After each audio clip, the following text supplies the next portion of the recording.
This is Ken Shropshire. Welcome to Sport Matters, and today we're going to talk about the shocking news, I guess one way to set it out there, of Brian Flores bringing an action against the National Football League, the New York Giants, what other teams did he name that? Denver Broncos, Miami Dolphins, and 29 John Does at this juncture. Ironic number 29. I don't know. 29 plus 3 equals 32, I guess. So, and here to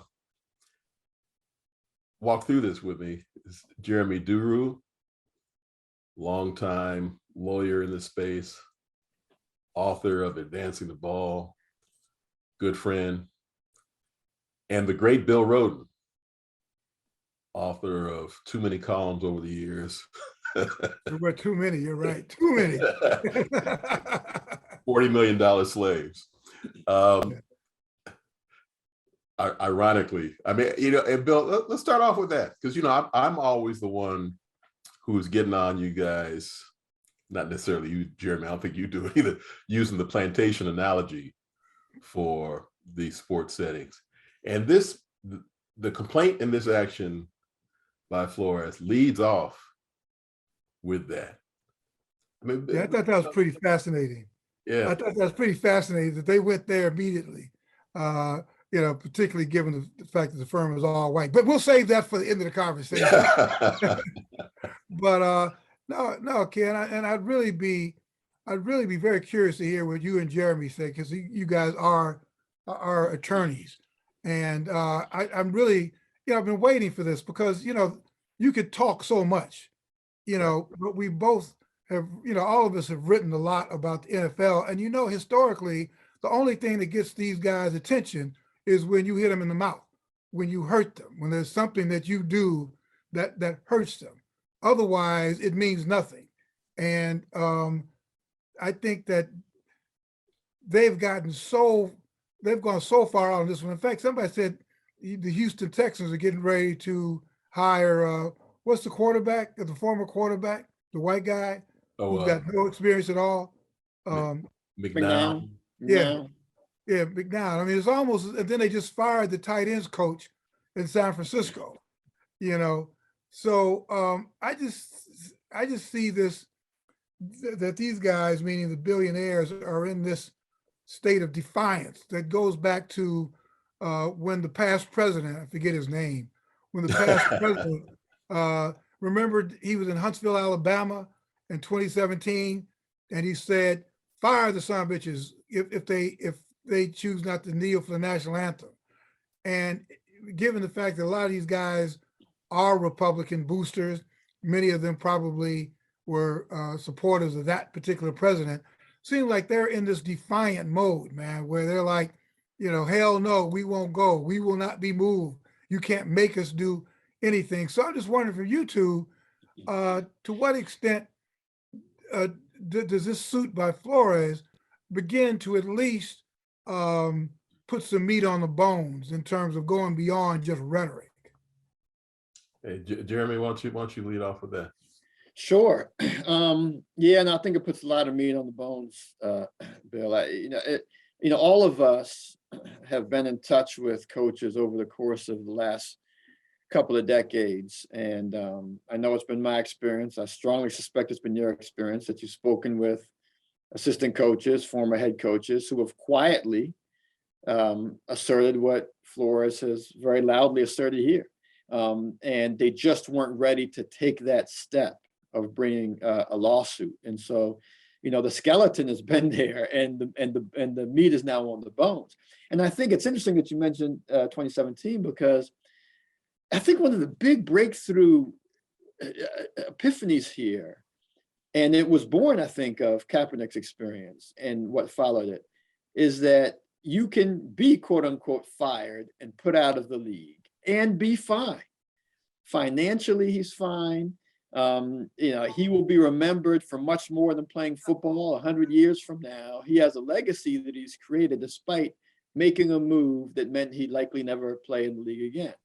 And I think someone like Brian Flores sees that and says, you know what, it's not the end of my professional life, and maybe the end of my life in the NFL, but it's not the end of my professional life.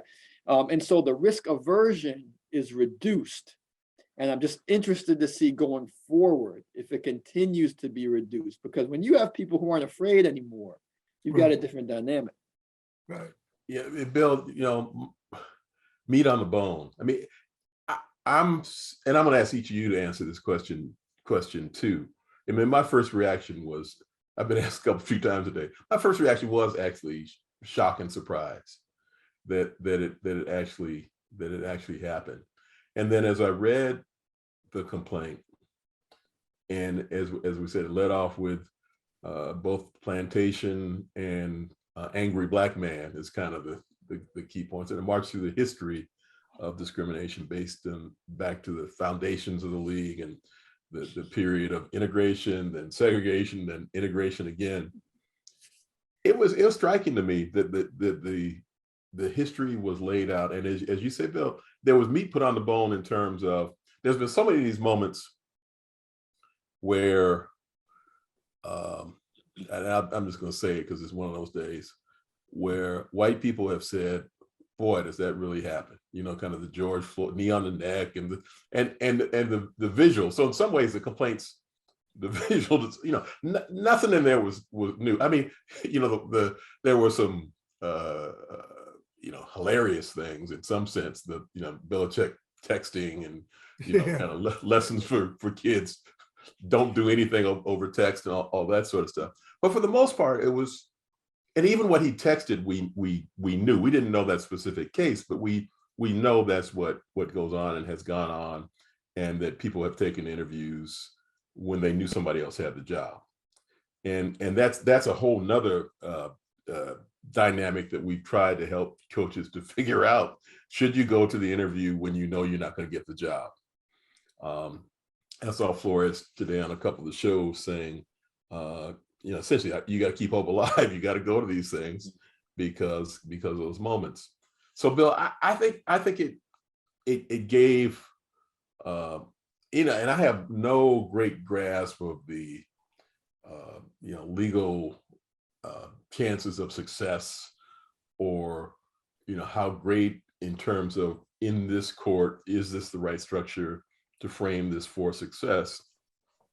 Or frankly, and again, this all play out, is the goal success in the courtroom, or is there something else that's the bigger goal? So it's meat on the bone to advance this conversation, to elevate it. We'd all been sitting around and sitting around figuratively. What happens if nobody's hired this time around? We're now we're down to one, and please, Tomlin, please stay away from buses and winning the lottery, because we don't need you to get out. So we're down to zero. Then we're at DEFCON 5 or whatever the most ridiculous level is. So when this hiring season got underway, and 9 openings, I guess overall, whatever it turns out to be, it almost seemed, on one hand, it was like 9 jobs. Oh, come on. But on the other hand, now there's 5 left, I guess. It could be another 0-4, and it could be an 0-4 even with Flores doing what he's done. I mean, that's how much you feel the dynamic here. Another thing, just to add into the conversation, I've been looking at all this stuff over again to realize that there are, I think the number is 11 teams that have never had an African-American head coach, maybe an interim basis, but not a full-time head coach. I mean, it's really pretty striking. They said, and you think about it, Bill, this is your territory, and I hear what you say, what you've got to say about it, that, the Giants were the last team to field a black quarterback. I mean, everybody has fielded a black quarterback at some point along the way. So and we kind of don't talk about that space as much, but this coaching thing, 11 still haven't even had somebody out there. Yeah, that's pretty stunning. And, sort of just to wrap up that point, all of us, probably since the beginning of the Rooney Rule, we've all had this conversation about shams, but it's basically, we just say it, you suspect it, but there's no smoking gun. And it's not just like with the Gruden, with the Gruden emails, you kind of suspected it, but when you see it and said, man, I knew it, and it's out there publicly, it's proof. And the thing with Belichick was just so stunning. I mean, like 3 days before, he's congratulating the wrong Brian 3 days before. Then he goes back and says, sorry, I this up, and then the other thing is how Flores says that Stephen Ross, the owner of the Dolphins, was going to pay him $100,000 for each time he lost a game. I mean, I'm not sure which is worse. I mean, the Giants thing clearly violates the spirit of the Rooney Rule. I'm not sure what law that Ross. I mean, that's almost. I mean, what is that, man?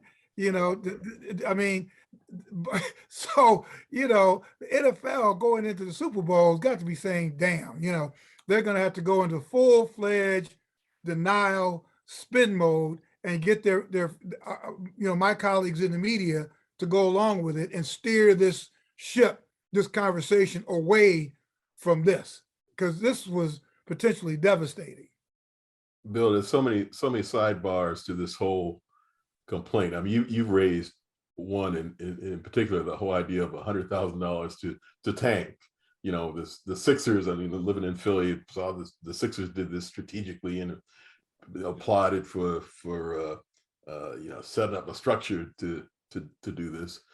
I'm just, my familiarity with it happening in the NFL is pretty low. So that's another conversation. And as you raised at the beginning, the fact that by all appearances, I don't know, there could be a brother somewhere that didn't show up for picture day, that it is not a diverse firm. Right.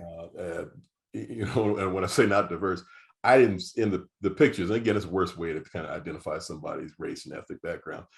Let's just say it didn't look like America. How about that? That's probably a good way. We can all believe that institutions look like America. And so there's a whole nother sidebar conversation there about diversity up and down, that in this day and age, there's very few excuses in law. There's very few excuses in sports. There's some industries where there's no excuse, where you have the chance for a selection to strive for diversity. Maybe a bunch of brothers didn't accept the job at the firm. I don't know what happened. But on the morning shows, the two white guys from I guess a couple different firms were there and advising their client on television. Jeremi, you're the real lawyer on here. What legally? What are we looking at here? I mean, I know it's we don't do forecasting, prognostication, but chances of success. What are the elements that are important? What and it's brought under section. And I maybe you've got a better hand on this. Brought under section 1981 that the Title VII action can be brought later under EEOC. However much you can break this down for. Sure. Pretend like you're telling Bill, but I'm going to be listening. I don't quite have my arms around it. So I mean, I think the threshold point to make is that the complaint is a strong complaint. This is not, in my view, a throwing spaghetti at the wall complaint, nor is it a complaint that's just seeking to make a splash in the media. This is a complaint that was designed for the long haul. Now we'll see how far it gets, but it is a solid, well put together complaint. And indeed, they're asserting 1981, which is a civil rights statute. They're asserting the New York human rights law, which is a very strong one among individual state employment discrimination human rights laws. And they filed with the EEOC, Equal Employment Opportunity Commission, which is a prerequisite to bringing the Title VII suit. So basically, they're signaling that they're going to bring the Title VII suit. And so they've marshaled all of the big, statutes. Whether this thing wins before a jury, I can't say. And I don't think that's really the question we need to explore now. I think the question we need to explore now is whether this makes it past a motion to dismiss, a 12B6 motion, they call it, which is basically you're kicked out of court on the complaint. The reason that's important is if you get past the 12B6 motion, the motion to dismiss that a defendant will inevitably file, then you open up discovery. And discovery is where you get to ask for all the relevant documents from the other side, and they get to ask for your documents. So discovery, if you get there, allows Flores to figure out, okay, well, how did Belichick learn that indeed it's the case that that Dabo had the gig? And what conversations existed inside the Giants organization when that was determined? And was race mentioned in those conversations? And was purposely contravening the league's equal employment opportunity initiatives mentioned and strategized in those conversations? So if you get to that information, I think you have a substantial chance here. If you don't get to that information, it's going to be tougher. So the question is, can he get past the 12B6? And I think that with what he's marshaled, all the statistics that show league-wide double standards and his particular circumstances, I think there's a chance that he gets there. If Belichick's text said something about race, well, then I'm going to put the chances much higher. But even as it exists currently, I think there's a chance that he can get past the 12B6. And that changes the game entirely if he does. Yeah, because they, I mean, that's very, thank you for that, because in 12B I kind of vague recollections of that, and I'm a law school lawyer from the last time I thought about some of these things, but Section 1981 is from the 1866 Civil Rights Act. Yeah, so it was right after emancipation, and this was designed to deal with racist acts against former slaves. I mean, that's sort of the way it's captured, and evolved over time, and different lawsuits brought utilizing it, but it's pretty broad in that sense. So that's where you always, and the whole litany of cases over the years and ways that you can prove racism under that act and otherwise. As Jeremy said, I mean, the real smoking gun kind of matter would be, they hired you, Brian, because they didn't want to hire a black guy. I mean, that would have been, talk about advancing the ball. That would have been the kind of thing that did that much more. But now we just got a setup of two guys similarly situated, but look how he's treated differently in that he's brought into a sham interview. I mean, so it's, the other thing is they asked for a whole bunch of specific stuff. There's more injunctive relief, which is, the thing, Jeremy, you said it. I mean, the complaint was, wasn't a forum complaint. It wasn't just, we're going to file this and we'll let you know what we're going to do. It specifically laid out, here are the things that we want done that we think will make this system better. I don't know if you looked at those, Jeremy. I've got some thoughts about some of the things that were in there, and it kind of show my hand, and the viability of some of the things that were in there too. What else? What else did you find? Again, you guys are trained to really go through the weeds. I mean, clearly the most explosive things were Miami Dolphins allegations, and obviously the Bill Belichick thing. But was there anything else contained in the complaint that was particularly damning legally to the NFL, particularly dangerous to them or threatening? Well, I mean, the third instance was in pointing to sham interviews. He pointed to his interview with the Denver Broncos a couple of years back, when, I mean, kind of interesting to think about that. In some ways, that may be I don't know, I think it may be the weakest, just in terms of it wasn't set to be a sham interview, but it may force you to bring in evidence that Elway has shown up hungover and disheveled to other interviews and then hired people. I mean, that's really what the allegation was. Yeah. I don't know, Jeremy, did you see anything else that you want to highlight? And also your thoughts on the remedies that were presented? Yeah, sure. So you all have identified the major facts as they relate to Brian Flores in particular. I mean, one of the big things, going back kind of to strategy and the way litigation may play out, is the NFL is going to, as you pointed out, Ken, everybody got sued, right? And they're going to get their own lawyers. And the NFL is going to defend on the grounds that we did not make a hire in New York, and we did not make a termination in Miami. That was the Giants, and that was the Dolphins. Those are independently owned organizations, and so we are not appropriately defended. So I think that's what we're going to see. And what Flores is going to argue is that you, NFL, have policies that apply throughout the league. You have taken it upon yourself to be involved in the hiring throughout the league. And so you are appropriately a defendant. And the reason I raise that is because, going to your question, Bill, there are other facts that are very, very probative and relevant if the NFL is a defendant, that aren't as probative and relevant if it's just the Giants. And those are league-wide statistics, like the Flores complaint says that Black head coach tenures 2.5 years, white coaches 3.5 years.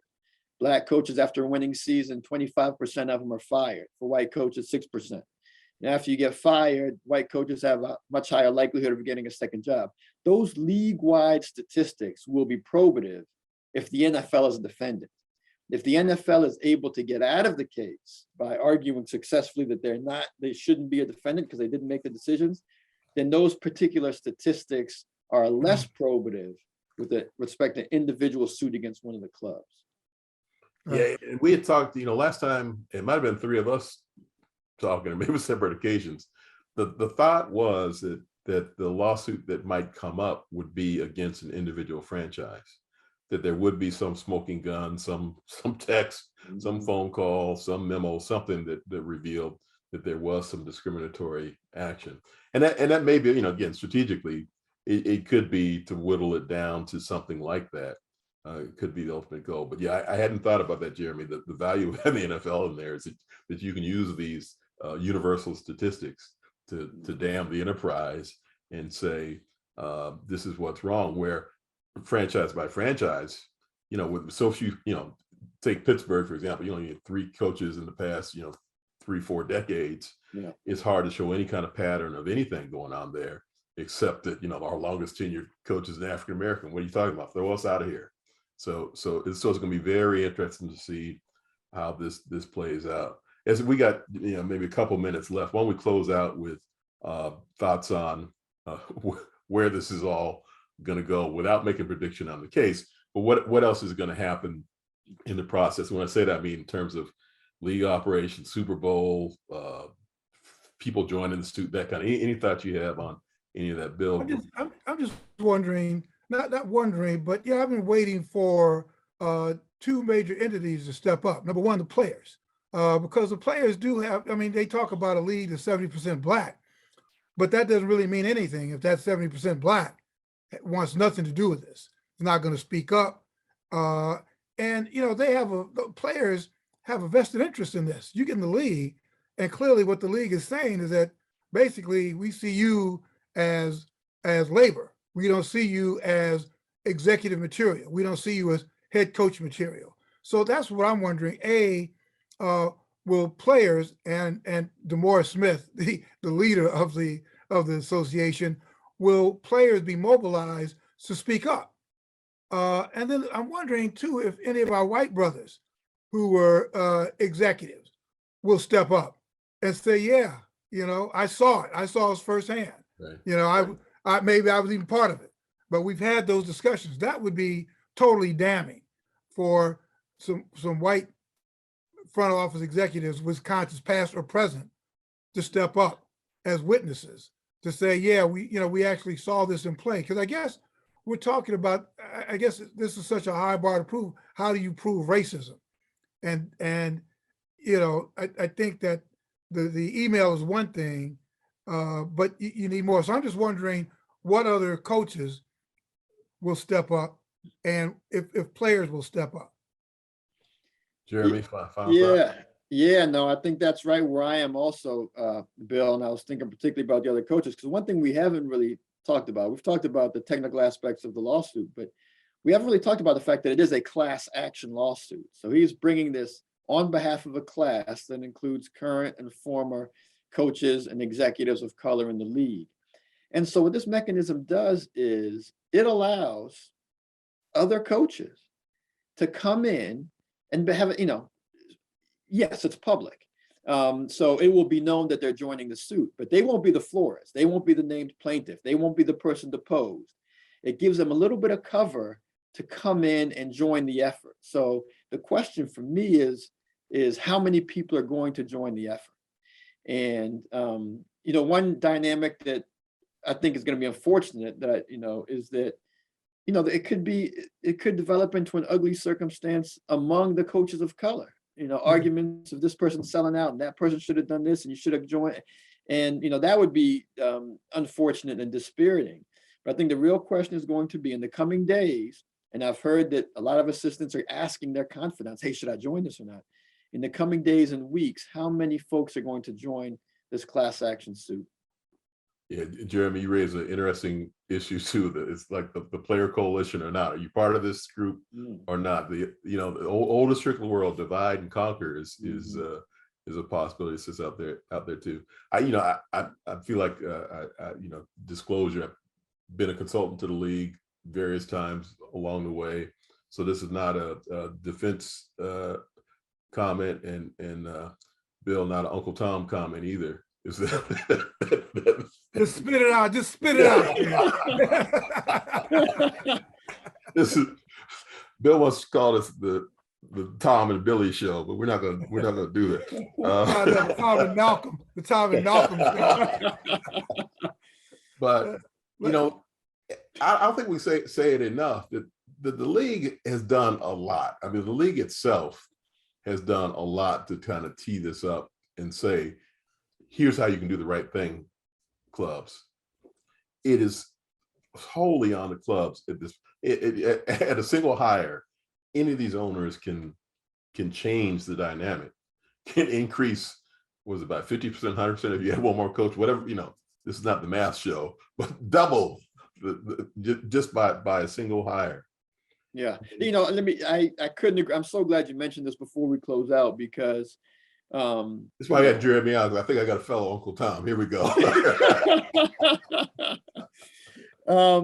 Is that, the efforts have certainly not been perfect on the part of the league, but they have made attempts. And the failing right now is most pronounced at the club level. Right. That's my view of it. Right. Yeah. So I'll close out with anybody that's interested in this issue. This is really the time to step up. These moments don't come too often where you have someone who's, martyr is too strong a word. I heard again his lawyers referring to him as the Rosa Parks. That kind of made me cringe, in hearing. But this is important. I mean, it is. Who's going to be the Rosa Parks of your firm? That's the next show. We'll get to the composition of your professional services people going forward, and journalists that appear and don't appear, and the fact that to be a Black guy on one of the shows you have to be a former athlete. But we'll get to that at another show. I know that's an issue, but it really is going to be important for people to step up, and so I'm agreeing with you guys wholeheartedly with regard to the players. If there's ever a moment, if you're kind of waiting, okay, I might get involved, this is the time to get involved if there's ever going to be any change. So we'll have to do this again, obviously, as more evolves. This is a special edition of Sport Matters with Jeremi Duru as a special guest, and Bill Rhoden here to contradict me every step of the way. Oh, brother. That would be a fascinating two act play, right? Tom and Malcolm. What would those conversations be like?